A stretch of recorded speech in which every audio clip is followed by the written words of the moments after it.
Hello everyone, thanks for tuning to Sin's Workshop. I hope you're all having a wonderful day. It is time for my December wrap up. First of all, I read 170 books last year. That's, I think, a new personal best for me.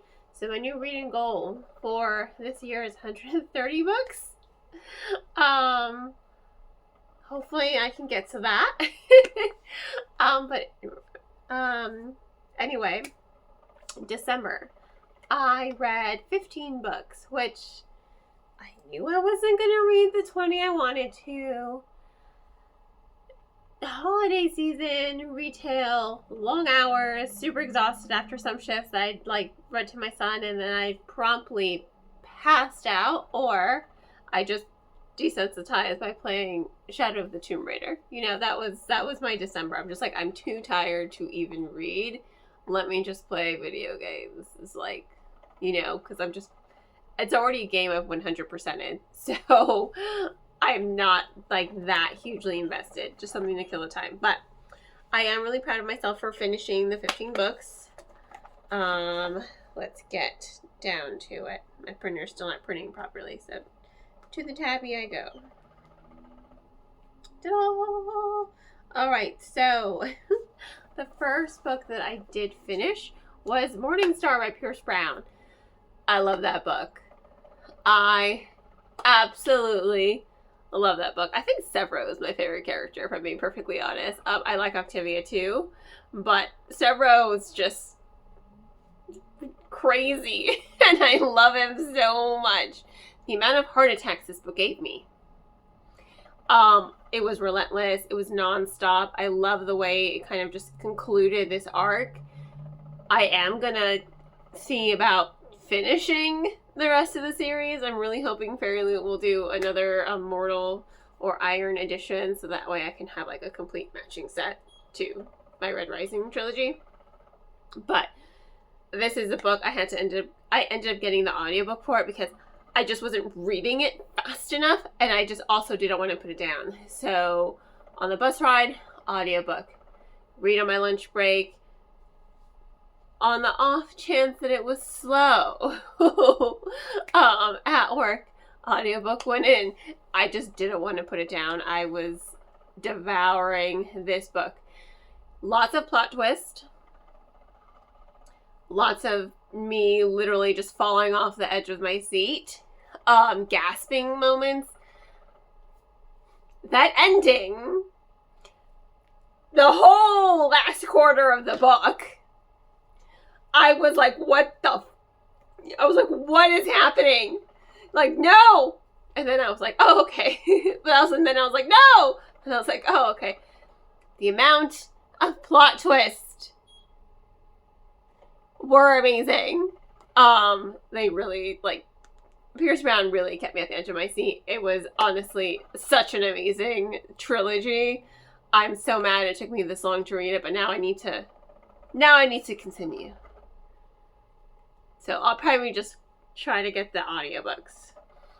But first I have to finish reading all the books that I kind of have here. And then I'll get to it. I know if I own it, I will get to it, so I don't like having a mismatched set. That's my thing. After that, I read A Treachery of Swans. So I think I like this book more than Where the Dark Stands Still, which is Paranic's previous novel.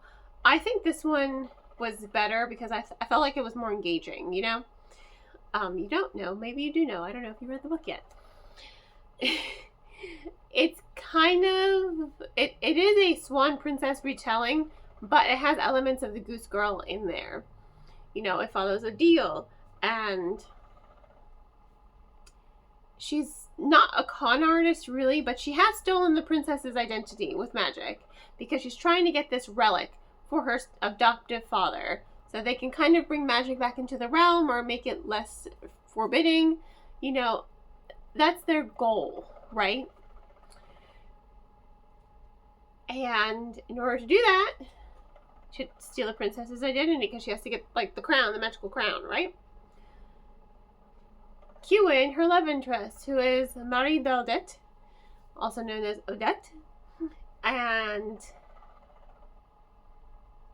she is not only, her love interest, but she's the princess whose identity she stole and turned into a swan against her will. And she's also a childhood friend of hers that something happened when they were kids involving a pearl necklace. The details in the book are a little fuzzy on it, and they don't really delve fully into it. Like, it involved someone taking a pearl necklace and then I guess her kind of framing O'Neill for it because she didn't want to face her mother's wrath. Something along those lines. Maybe I missed it, but that's like the gist of it. So something happened when they were kids, that incident, and then that created the rift between them. And that's part of the reason why O'Neill doesn't feel as bad as she normally would have, stealing her former friend's / love interest's identity. Because it's like, well, you wronged me, so now I'm going to wrong you. I think what's really, really good about this book is you're always second guessing O'Neill. Like, her motives. Like, I don't always know if I can trust her. But the character dynamics are so well done, and the character growth and development that makes you want to trust her. I love how she reforms her friendship with Odette. And then I love the way it develops their romance. And I even love the character development of Odette. And she's a side character. She doesn't have a point of view. But you get to see a development in her characterization. And you get to know her. You get to experience why she did the things that she did. Not that it makes them better, but you understand that she herself, when she was a princess, she was more trapped than when she was cursed as a swan. Princess by night, swan by day. Now she experiences and has more freedom living in this cursed existence versus when she was an actual princess. So you get to understand her and you get to see her growth. And through her growth, both of them, they affect one another. And you get to see their development. And you get to see the romantic development of their characters. And it's really quite engaging. But again, even at the end, even at the last moment, you are constantly second guessing O'Neill. You're just like, is she going to choose adopted father or is she going to choose love interest? Like, what's going to happen? You can't fully trust her, because she does go back on her word sometimes throughout the novel. And that's really good. An unreliable narrator makes for a really interesting plot because it's engaging and charismatic as she is and you want to root for her. You still don't know exactly how the story is going to end. Like, obviously, we all, like, oh yeah, she's totally going to end up with the princess. But how is she going to get to that point? What's going to happen to get to that point? What trials are they going to face to get to that point? And it's really interesting to see all of that develop, and just kind of flourish. So I really, really enjoyed the novel, and I enjoyed it more so than her previous one. After that, I read House of Hearts, which was sent to me by the publisher. Thank you again to the publisher. This was an unexpected delight, honestly. It follows Violet, and what Violet's doing is she's going to this prestigious, first of all, it's a dark academia gothic, and I just kind of said, yes, please, request, and then the publisher sent it to me. So I just kind of do that. If I see common genres that I like, I just full on request the book without reading the full description. So that's why I was kind of surprised. And then I don't really read the flap of the book. I'm like, oh, this looks interesting, and then I just start reading. I'm really, really bad doing that. Just go with my gut. But it follows Violet, and she has to go to the Heart Academy because she needs to investigate the death of her friend. And she's determined that the headmistress's firstborn son, she is convinced that he is responsible for her death. And in a way he is, but not in the way that she thinks. Turns out the school legacy is cursed. The creator of Heart Academy, his youngest daughter, killed herself and cast a curse on the family bloodline that they are forever cursed to kill their soulmates, right? So the story is about breaking this curse. So it has a little bit of dark academia, but nothing is as it seems. There is some haunting moments. I really dig, like, the atmosphere. It was really more interesting than I thought it was going to be, and I really liked the dark academia aspect of the story. What I didn't like, and this is my only grievance, because even the romance I liked, because you get to see Violet develop her romance in these kind of funny, snarky moments that also allow moments of vulnerability between the two characters. So you get to see that emotional depth form between them. What I didn't like, my only grievance, is that ending felt very, very rushed. I felt like, okay, how do we get to this point? Like, how did you solve this mystery?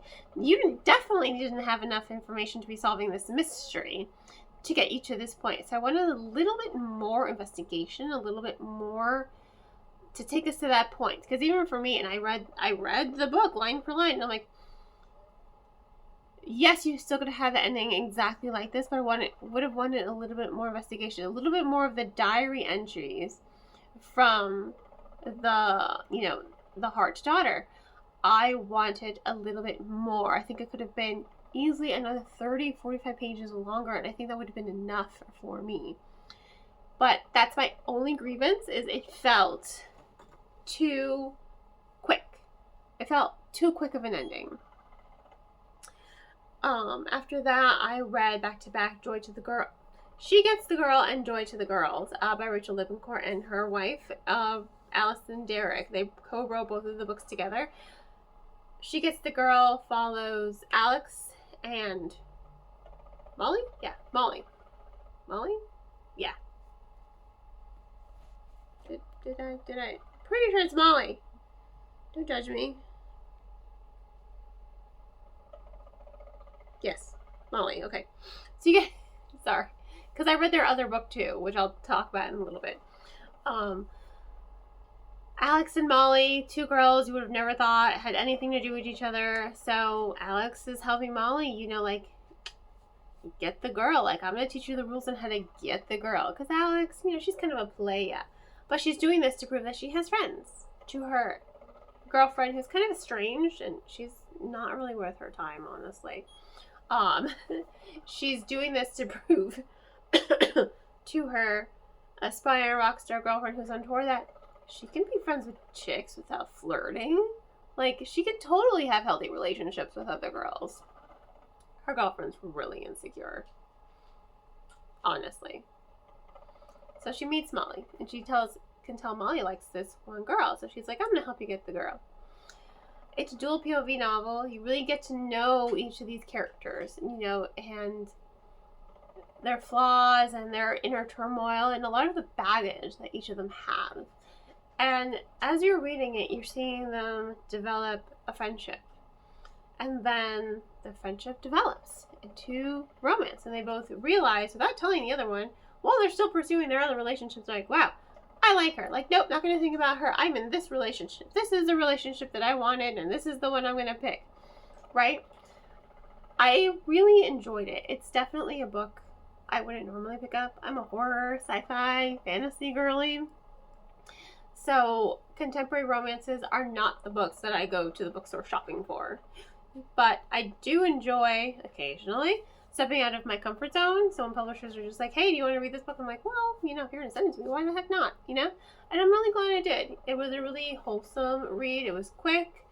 I loved the emotional impact it had on me, to the point where I got to know these girls. So I was invested in them. I'm like, y'all just need to tell each other that you love each other. Just get on with it. Come on. I was emotionally invested in their relationship. And that carried on into Joy to the Girls, which takes place 3 years later, sorry. Takes place years later. They're still together. Our girls are still together. Right? But they each have their own little secret. When Alex asks her to move in with her, Molly's just like, I gotta, accepted into this master's program for writing in Oxford. So it's this really short novella. It takes place in, I think, Bournemouth, Pennsylvania. And it's like a small town Christmas story. It was great to read in December, honestly. It was short. It was sweet. You got to see our girls were still together. And I like the ending of their story. they're still together. They're going to make it work. And again, we know who these girls are. We know how far they've come. We've got to see them develop so far that it's really, really interesting and engaging and kind of heartwarming to see them get to this point, without, I didn't need a book of each year of them together. They're still together. That's all I needed to know. And I love that they are together because they balance each other out. All right, I followed that up with Fugitive 6 and Return to Zero. So these are the concluding novels to the Lorien Legacies series, starting with I Am Number 4. This is books 2 and 3 of the Lorien Legacies Reborn series, and they were okay. I enjoyed them for what they were, but I think the problem is it felt, in Lorien Legacies, the original series, you really get to know all of the characters. There's it's a seven book series, right? I have them right here. It's a 7-book series, so you really get to know these characters and their flaws, and epics, battles against Mogadorians. This is a 3-book trilogy following teenagers, and you really don't get to know these teenagers as well. They're just kind of there to drive the plot, which is evil organization that is kidnapping or blackmailing people with Lorien powers into their service, right? That's basically it. So it's not as great a story as the original series. It's fun, it's interesting. I do think it wraps up a lot of questions that the original Lorien Legacies left open. So that I did like, and I do like that we get to see, John and 9 and Marina. I like that we get to see Sam and 6. I like that we get to see some of those characters come back, and we get to see how they've matured in this new world that they're a part of and have built. But, and 5, seeing 5 again was interesting. However, the new cast of characters that's driving the plot, I was just not attached to them. They were just kind of like, meh, you're here. You're the one the story's about, and you don't really get to know a whole lot about them, which kind of sucked. So I liked it. I didn't love it as much as the predecessor. If you haven't read it, I say read it for nostalgia, but it's also kind of unnecessary to read it. So there we go. Let's see. I read... Across the Green Grass Fields is what I read next. This one is Wayward Children series. I love Wayward Children. My goal was to finish the whole series up to book 10 by the end of December. But again, my butt was burned out. My butt was burned out. My butt was sleeping in as late as possible, getting up, reading 30 pages of my 30-page-a-day read, and then going to work, and then promptly playing video games when I go home. So I did not get to, and I'm very disappointed in myself. But I still really love this book. I think what Shannon McGuire does is amazing. Short novels are hard. Novellas are hard because you have to get so much emotional impact in such a little amount of time. You have to make the reader care about the characters and the plot in less than 50 pages. And some authors can't even do that with 500-page books, 300-page books. It's fucking hard, Shannon McGuire is able to do it, focusing on one character and their journey and how they got to this point. What led them to this point where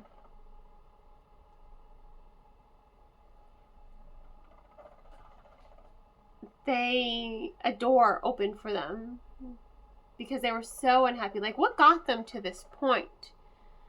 So we're following Reagan, and she's intersex, and, you know, she likes horses, and she likes, you know, she wants to be the perfect girl, you know, to keep her friends in school. She doesn't want to be ostracized, but then she discovers she's intersex. And so she's like not really sure what to do with that information, and she feels like abnormal, and she feels strange. And she has loving parents. You know, her parents are wonderful. So the parents don't do anything wrong with her. They are loving, supportive parents. But it's the outside world that she just like doesn't know how she fits in. So she gets to open the door. And in this door are centaurs and satyrs, and she is like, they're like, oh my god, a human has entered the realm, our hero. So she discovers herself. And I think that that's what's really great about the series as a whole, is the characters are always discovering themselves. They're always discovering themselves and finding out who they are on the inside, right? And it's really quite beautiful to see the characters. So whenever they get the door that brings them back home, or whenever they're swept back home, you're just like, no, go back to your fantasy realm. I think it really is just a wonderful series. And I love that they're short and sweet and emotionally impactful and deal with hot topics, you know? Shannon McGuire has such a way of writing that it's beautiful. It's the best way. It's beautiful. It's relatable. It's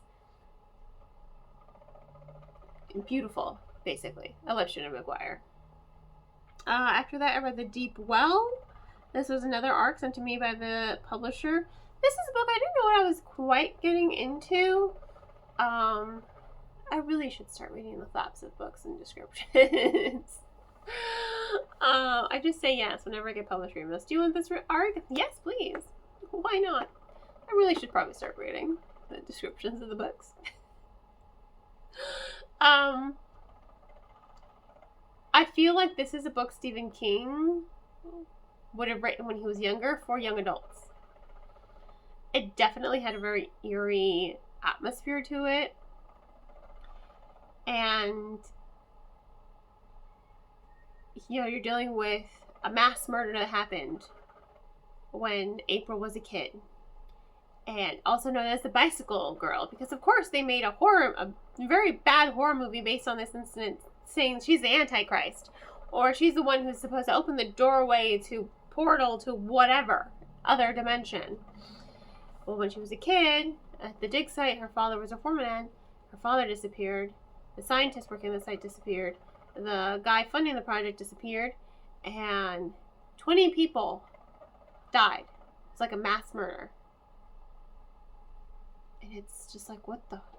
So you've got cults, and it's about to be her 17th birthday, and they think, oh yeah, she's gonna open the portal, finally. Who are you gonna kill? How many people are you gonna kill this time? And she's over it. She's over being called the Bicycle Girl. But then, you know, strange things. They're like, your dad's still alive. The portal is open. And you're just like, what?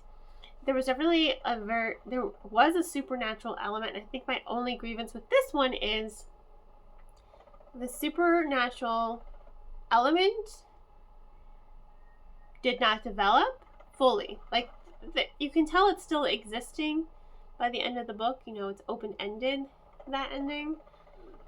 But you've got cultists chasing after her. You've got strange things happening at the dig site near the end. I wanted more of a supernatural element to come to life. You know? That is what I wanted. But we didn't get that. It was still a really interesting story. I didn't know where it was going to go or where it was going to take me, so I was intrigued and I was engaged from beginning to end. And that's not true. The first, 5 chapters, I struggled to get into this book. It was a struggle for me. But once we got past those first couple chapters, I was like, okay, finding my momentum here. I'm kind of sucked in. I want to know more. I'm interested. I like our characterization. I like the subplot of the romance between her and Zach. He's a good guy. I like him. I like that she has a best friend, Grace, who's like a super genius. And it's like, yeah, I will totally help you investigate these papers left by the scientist. Let's do this. And then you have her sister, her little sister, and her, aunt who still lives near the dig site. So it's really, really interesting. You have a really good cast of characters. The rising tension was well done. I think the pacing was well done. I just wanted more of a supernatural aspect to come alive by the time we got to the end of the book. I'm not saying the portal had to open, but the fact that there's a voice every time she goes near the dig site that sounds like Kiki from Kiki's Delivery Service, and that's my favorite Studio Ghibli movie, saying it's time to fly, it's time to fly, and she still hears that voice whenever she gets to the dig site. That was eerie. And I wanted a little bit more of that eeriness. Like, I wanted to know what's the voice? What is the voice coming from? Didn't we open a portal? Like, what? Like, what's going on? I have questions. We're not answered. And that's my biggest grievance. But not everything needs an answer. Except I wanted an answer. After that, I finished The Poison King. I was reading this book every night to my son. This is the sequel to Impossible Creatures. I liked it. Arya? Why do I want to say Anya? Princess Anya. So I was right, Anya. Princess Anya is our new female protagonist in this book. I think the characters are great. I love that Anya is not a replacement for Mal. I love that she is very much her own character. And what I think the author does really well is she deals with very big emotions in such a very delicate way.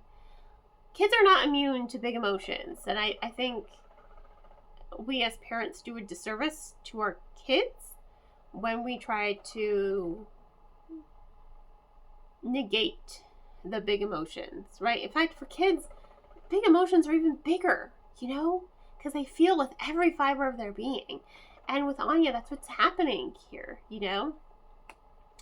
Her grandfather was just murdered. Her father was framed for murder by her uncle, who is now plotting her death because he wants the throne. Come to find out, he's been the one poisoning dragons around the archipelago, which is why Christopher was brought back to investigate the poisoning of the dragons. I love Christopher as a character. He's grown so much. He's very much a hero. He's very empathetic as well, and I think that's really key for his characterization. He's a very soft-spoken character, which I think is such a good balance when you have a character like Mal or Anya. He doesn't feel any less, but when he does have that outburst, and he does in this book, you're just like, oh, it's like, you feel those feelings, sir. Because he has become a protector. He's a protector not just of the archipelago, but he has formed such a deep friendship with Anya that he is now her protector. He wants nothing more than to see her safe and not murdered at the hands of her uncle. So they're trying to foil his evil plot and get her back on the throne, if only just to save her life, while they have to find the antidote for the poison that's poisoning the dragons. Because he won't stop there, I think it's such a good story. It was really fast-paced. I love the artwork that's also in the story. I love Irian and our Berserker and our Rattataska, Nighthand and Ratwin. I think the cast of characters is just fun and delightful. Our sphinxes, our dragons. I love the magical aspect of the story. I love the fantasy. And I love that this is a book that I was able to read to my son. He's 6 now. I was able to read this book to him. And he thoroughly enjoyed it. And he loves looking at the map, the map in the beginning of the book. He's like, where are we now? And I'm like, oh, we're on the island of Glimt here. Glimt. Glimt. I'm like, we're here, and we have to get back to here. And I'm like, this is where the dragons were. So he's like, so totally engaged, right? And I love that, I love that my kid is engaged in reading this book. And I like how he also got attached to these characters. He was really sad when Mal kind of died in the first book. But he's like, is that baby Mal now? I'm like, yes, Mal's back, kind of, because the immortal never dies. The immortal is just constantly reborn. He said Anya reminds him of his sister. And I'm like, yeah, I feel that. Like, but Mal is more like your sister. My son reminds me a lot, Christopher actually reminds me a lot of my son, very empathetic, very soft-spoken. But when he does feel like those really big feelings, because Anya has to deal with hate and anger and grief and loss and this need for revenge. Like, she's dealing with a lot of big emotions. And Christopher is still dealing with the loss and love he had for Mal, Big emotions. But an accessible way for kids to, like, understand the big emotions and process those big emotions. Because Anya has to process those big emotions in this book. So it was a really, really fun, engaging novel. I thoroughly enjoyed it. I cannot wait to see the next book. So that's going to be fun. All right. After that, Make My Wish Come True. So this was another book by Rachel Lippincott and her wife, Allison Derrick. This one follows superstar Arden, who has to go back home to Barnwich, Pennsylvania, because there's this role she wants. And in order to get the role that she wants, she needs to break away from her bad girl kind of facade that she's built up. The bad girl image, party girl image, right? Well, easier said than done, because now she has to go back to the home where she cut everyone out, including her longtime crush and childhood best friend, who's just like, you left me behind. You said we were going to be friends forever. Turns out she also had a crush on her, so both girls had secret crushes on each other. And now they're fake dating. So for an article that she's going to write for Cosmopolitan, so that she can add it to her college portfolio. So fake dating turns into real dating, turns into reconnecting with your roots, reconnecting with your community. It was a lot of fun. It was, again, so not a book I would normally pick up, but it was a super sweet, good holiday read, and I thoroughly enjoyed it. So, it was fun. It was heartwarming, I should say, not fun. It was engaging, it was heartwarming, it was sweet. And I like the growth of Arden in this book. She goes from the image that has kind of taken hold, but now she has to deal with everything she's kind of like kept locked inside her, and she has to like let it go. In order to move forward, she has to let it go. With estranged parents who were just taking all of her money and, kind of just cutting her out. So she cut them out. And like the loneliness of it and the loneliness of her lifestyle, she has to contend with all of that and figure out what she wants for her future. Not just this role, but what does she want in being a superstar? I read this, All That We See or Seem by Ken Liu. This was from my book club, Read Whitson's Workshop. We read this one. I love this book. It's cyberpunk without being like heavy cyberpunk, like Cyberpunk 2077. It's cyberpunk in a way that, it's really tech savvy. Obviously, you can tell it takes place in the future. I love that it takes place in Massachusetts because I'm a Massachusetts girly. I went to Emerson, whoop, whoop. Grew up in Cambridge, whoop, whoop. So I love all the tech talk and the Bostonian talk and all the references to the subway system. So it was really interesting. Julia Z reminds me a lot of Lisbeth Salander from the Millennium Trilogy. The girl with the dragon tattoo, girl played with fire, girl kicked a hornet's nest. That's what she reminds me of, except not so rough around the edges. If you know, you know. She's as much an introvert, but she really wants to like just use her tech now by the end of the novel to bring down the bad guy, right? The whole virtual dreaming aspect really allows her to connect with her inner self and her deeper self. It's a really good therapy system. And it just allows her to find a sense of community. And finding that sense of community allows her to face herself. And then it allows her to be like, you know what? I'm going to bring down this motherfucker. So, and she does. Because she's amazing and she's Julia Z. She's very much like Lisbeth Salander. And I love that about her. But again, not as rough around the edges. Not as like, I'm going to kick your ass. More like, I'm going to use my tech to just destroy you. And I love that for her. I love that for her so much. She's great. I want to read more. I will say, I hated Ellie. Especially by the time I got to the end of the book, I'm just like, I fucking hate you. Your husband deserves so much better than you. We'll see if we see her in any more books, but Julia Z, love her. Cannot wait to see where her next adventure is going to take her. After that, I read This Will Be Interesting by E.B. Asher. Same author as This Will Be Fun. Yeah. Same universe. This book was so good. I loved it so much. I could not put it down. Oh my god, this book. It's cozy fantasy. It's funny. It's a little steamy. It's a little spicy sometimes. It was everything that I love.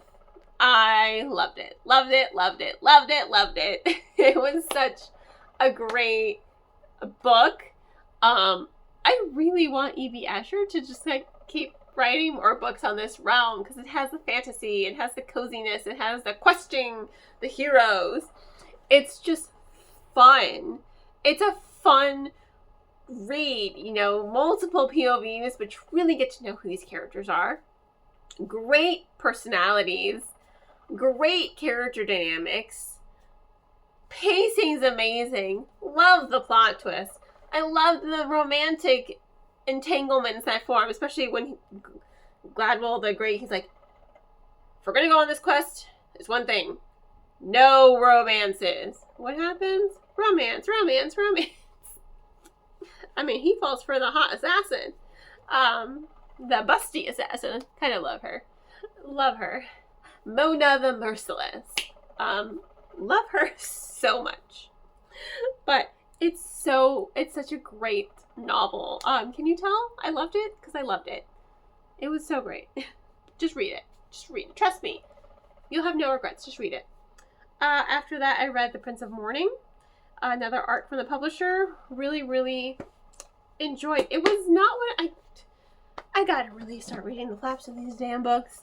Judged it by the cover. It said Gothic Romantasy. I was like, okay, here. I'm here. Book, please. It's historical fiction Gothic Romantasy. So, sorry. Yeah, was not expecting the historical fiction part. Book starts New York. And I'm like, what? New York? We're in New York? What? And then I go along, I'm like, what is this book about? I really need to start reading the flaps of books. But I was not disappointed. Follows Molly. Another Molly. Hope the other one was Molly too. So, follows Molly. She is a nurse in training in New York. I forgot the year. I didn't write that down in my notes. But nurse in training. And she can see dead people. And she can talk to dead people. In fact, Bethany, who was a former nurse in training alongside her, who died because they gave her the incorrect dosage of morphine, is her, like, sidekick and partner in arms. So, she is sent to this estate far away, right? Outside of New York City. So, you know, one of those rural areas outside of New York City, right? Think Sleepy Hollow, kind of. And she discovers Nim. Who is Nim? Nim is a god. He is the Prince of Mourning, as in he goes to people who are in mourning and he comforts them. He offers them comfort. You know, he's the Prince of Mourning. She discovers he is trapped on the estate, and now she's trapped on the estate. Now they have to figure out, why are they trapped on the estate? Evil plots with magicians who have found a way to cheat death repeatedly. Imps. An evil brother, the Prince of Murderers, as well, is also trying to get to Nim.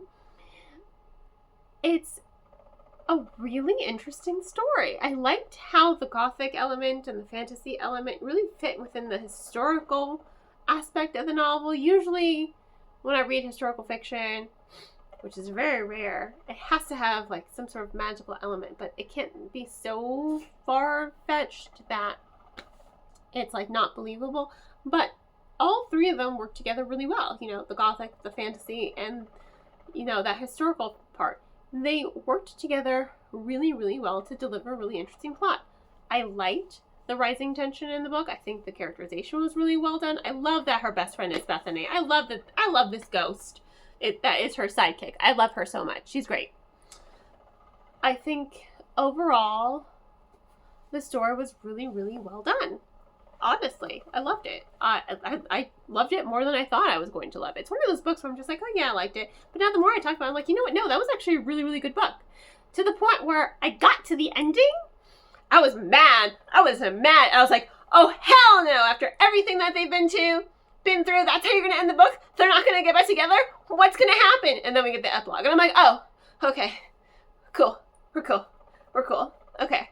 The epilogue made me happy again. You don't see them get back together, but the implication is he has to go get his prophesized bride who speaks to dead people. And you're like, oh, okay. All right. We're good. We're cool. I was emotionally invested in their relationship by the time the ending came around, to the point where I was literally exclaimed. I was like, what?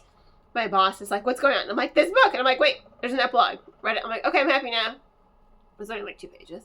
And she's like, what happened? And I told her. She's like, okay. And I'm like, yeah. She's like, you were invested. I'm like, more than I thought I was. So it's one of those books I think about, and I'm like, you know what? I really, really enjoyed it. Really, really enjoyed it. Like, I really, really enjoyed it. I'm thoroughly surprised, honestly. I thought I was like, man, it's okay. But no, I really enjoyed it. I was, again, I exclaimed very loudly about the book, to the point where my boss is just like, you okay? And I'm like, no. And I'm like, okay, now I am. And the last book was Cardcaptor Sakura, Volume 3. I love Cardcaptor Sakura. This reading, it just makes me want to re-watch the anime, and I need them to finish animating the clear card arc. I need them to finish that. The amount of times I've Googled the status of it in just the last 2 weeks, like, when am I getting this? When am I getting this? Like, I really hope they do collector's editions of the clear card arc as well, honestly, to go with my collector's editions I've got here. So, I love Cardcaptor Sakura. That's all I can say. It was great. I love not the animation, although I do love the animation. I love the art style. I love how we get to see the characters interact with each other. I love the panels describing each character. It's great. It's fun. I love it. So yeah, those are the 15 books I read. I tried to make this video, you know, kind of short. I'm sorry. Not sorry, but I'm sorry. In any case, thank you all for tuning in. Wish me luck for January, and let me know in the comments how your December went. Let me know how your year went. Did you pass your goals? Did you meet your goals? Just, you know, let's have a conversation. And anyway, in any case, thank you all for tuning in. Please don't forget to like, subscribe, and share with all your book club friends. I hope you all have a wonderful rest of your day, and as always, happy reading.